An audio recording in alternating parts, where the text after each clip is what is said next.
Hello everyone, welcome back to Sri Bala Vantalu. ఈరోజు మనము ఒక కమ్మనైన చట్నీ రెసిపీని చూద్దామండి. మార్నింగ్ లేస్తూనే టిఫిన్లకి ఏ చట్నీ చేయాలనేది ఒక టెన్షన్ ఉంటుంది కదండి. అన్ని రకాల టిఫిన్స్లోకి సరిపోయే ఒక కమ్మనైన చట్నీ రెసిపీని ఈరోజు మనము ప్రిపేర్ చేసుకుందాం. ఈ ప్రాసెస్లో చట్నీ ప్రిపేర్ చేశారంటే ఇడ్లీ, దోశ, పెసరట్టు, ఉప్మా, పూరి ఇలా ఎన్ని రకాల టిఫిన్స్కైనా ఈ చట్నీ వేసేసుకొని కమ్మగా తినేయవచ్చండి. మరైతే లేట్ చేయకుండా మనం ప్రాసెస్లోకి వెళ్ళిపోదాం. సింపుల్ అండ్ టేస్టీ చట్నీ రెసిపీని ఎలా ప్రిపేర్ చేసుకోవాలి అనేది చూసేద్దాం పదండి. స్టవ్ ఆన్ చేసి ఒక ప్యాన్ పెట్టేసుకొని 1 టేబుల్ స్పూన్ ఆయిల్ వేసుకోవాలి. ఆయిల్ హీట్ ఎక్కిన తర్వాత 1 కప్పు వేరుశనగ గుళ్ళను వేసేసుకొని ఫస్ట్ వేరుశనగ గుళ్ళని దూరగా వేయించుకోవాలి. వేరుశనగ గుళ్ళు ఇలా బాగా వేయించుకున్న తర్వాత 4 పచ్చిమిర్చిని ఇలా 2గా కట్ చేసి వేసానండి. మీరు ఎంత కారం తినగలరో దానికి తగినట్టుగా పచ్చిమిర్చిని వేసేసుకొని పచ్చిమిర్చిని కూడా ఇలా వేయించుకోవాలి. పచ్చిమిర్చి కూడా ఇలా వేగిన తర్వాత 4 టేబుల్ స్పూన్లమైన పచ్చి కొబ్బరిని ఇలా చిన్న చిన్న పీసెస్గా కట్ చేసి వేసేసుకొని పచ్చి కొబ్బరి కూడా దోరగా వేగేంత వరకు వేయించుకోవాలి. పచ్చి కొబ్బరి కూడా ఇలా వేగిన తర్వాత 1 ఇంచి అల్లాన్ని ఇలా పీసెస్గా కట్ చేసి వేసేసుకోవాలి. గుప్పెడంతా పుదీనాను కూడా వేసేసుకొని 2-3 టేబుల్ స్పూన్లమైన ఫ్రెష్ కరివేపాకును కూడా వేసేసుకోవాలి. కొద్దిగా చింతపండును వేసేసుకోవాలి. ఈ చట్నీకి చింతపండు ఎక్కువగా పట్టదండి, కొద్దిగా వేసుకుంటే ఆ పులిపే సరిపోతుంది.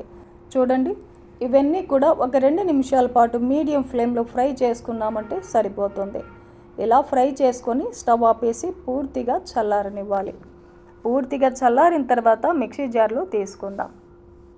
టేస్ట్కి సరిపడా సాల్ట్ వేసేసుకొని మూత పెట్టేసి మిక్సీ పట్టేసుకోవాలి. ఇలా మిక్సీ పట్టేశాక 1 గ్లాస్ వాటర్ను వేసేసుకొని మెత్తగా మిక్సీ పట్టేసుకొని ఒక బౌల్లో తీసుకుందాం. ఇంకొంచెం వాటర్ని యాడ్ చేస్తున్నాను. చట్నీ మీకు ఎంత లూజ్గా కావాలనో దానికి తగినట్టుగా వాటర్ని కలిపేసుకోవచ్చు. ఈ చట్నీకి పోపును కూడా పెట్టేసుకుందాం. స్టవ్ ఆన్ చేసి ఒక పోపు గరిటెను పెట్టేసుకొని ఒక 2 టేబుల్ స్పూన్లు ఆయిల్ వేస్తున్నాను. ఆయిల్ హీట్ ఎక్కిన తర్వాత 1/2 టేబుల్ స్పూన్ ఆవాలు, 1/2 టేబుల్ స్పూన్ జీలకర్ర, 1 టేబుల్ స్పూన్ శనగబేడలు, 1 టేబుల్ స్పూన్ మినపగుళ్ళను వేసేసుకొని ఒక 2-3 ఎండుమిర్చిని తుంచేసి వేసేసుకొని ఈ పోపునంతా బాగా వేయించుకోవాలి. ఇలా వేగిన తర్వాత కొద్దిగా ఫ్రెష్ కరివేపాకును కూడా వేసేసుకొని కరివేపాకు కూడా క్రిస్పీగా అయ్యేంత వరకు వేయించేసుకొని స్టవ్ ఆపేసి చట్నీలో కలిపేసుకున్నామంటే ఎన్ని రకాల టిఫిన్స్కైనా ఈ చట్నీ కమ్మగా చాలా బాగుంటుందండి. ఉప్మా చేస్తున్నప్పుడు ఈ చట్నీ చేసామంటే వాటర్ని కొద్దిగా తగ్గించి చట్నీ చేసుకున్నామంటే సరిపోతుంది. నేను ఈ చట్నీ ఇడ్లీకి కాంబినేషన్గా చేస్తున్నాను. చూడండి, మల్లె పువ్వులాగా స్పాంజీలాగా ఉంది కదా ఇడ్లీ ప్రిపరేషన్ వీడియో కావాలంటే వీడియో లింక్ని డిస్క్రిప్షన్లో ఇస్తాను. అవసరమైతే ఒకసారి చెక్ చేయండి. ఈ కమ్మనైన చట్నీ ఇడ్లీలో వేసుకొని తిన్నామంటే వావ్, ఇంకొక 2 ఇడ్లీ ఎక్కువగానే తినేస్తామండి, అంత సూపర్గా ఉంటుంది. మరెందుకండి ఆలస్యం, ఈ కమ్మనైన చట్నీని మీరు కూడా ఇంట్లో ప్రిపేర్ చేసి ఎన్ని రకాల టిఫిన్స్కైనా ఈ చట్నీ వేసేసుకొని టేస్టీగా ఎంజాయ్ చేయండి. ఈ వీడియో మీకు నచ్చితే లైక్ చేయండి, షేర్ చేయండి, సబ్స్క్రైబ్ చేయండి. థ్యాంక్ యూ అండి.